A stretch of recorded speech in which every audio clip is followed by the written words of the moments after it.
বিএনপির স্থায়ী কমিটির সদস্য নজরুল ইসলাম খান বলেছেন, তারা অন্তর্বর্তী সরকারকে প্রতিপক্ষ মনে করেন না। দুপুরে ঢাকা রিপোর্টার্স ইউনিটিতে Rajshahi university nationalist ex student association আয়োজিত রক্তাক্ত মতিহার ও রিজভী আহমেদ 22 ডিসেম্বর 84 স্মরণে আলোচনা সভায় তিনি এই কথা বলেছেন। নজরুল ইসলাম খান আরও বলেন যে গণতন্ত্রের জন্য মানুষ লড়াই করেছে, তা প্রতিষ্ঠার লক্ষ্যে সরকার নির্বাচনের আয়োজন করবে বলেও প্রত্যাশা করেছেন বিএনপির এই সিনিয়র নেতা।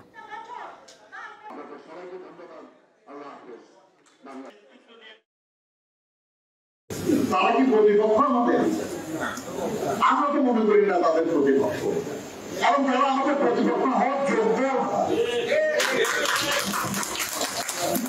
আমরা রাজনীতি করি, তারা তো রাজনীতি করে না, কাজে তারা আমার প্রতিপক্ষ হবে কেন? আমরা ইলেকশন করবো, তারা কি আমাদের বিরুদ্ধে ইলেকশন করবে? তাহলে প্রতিপক্ষ তো না আমাদের।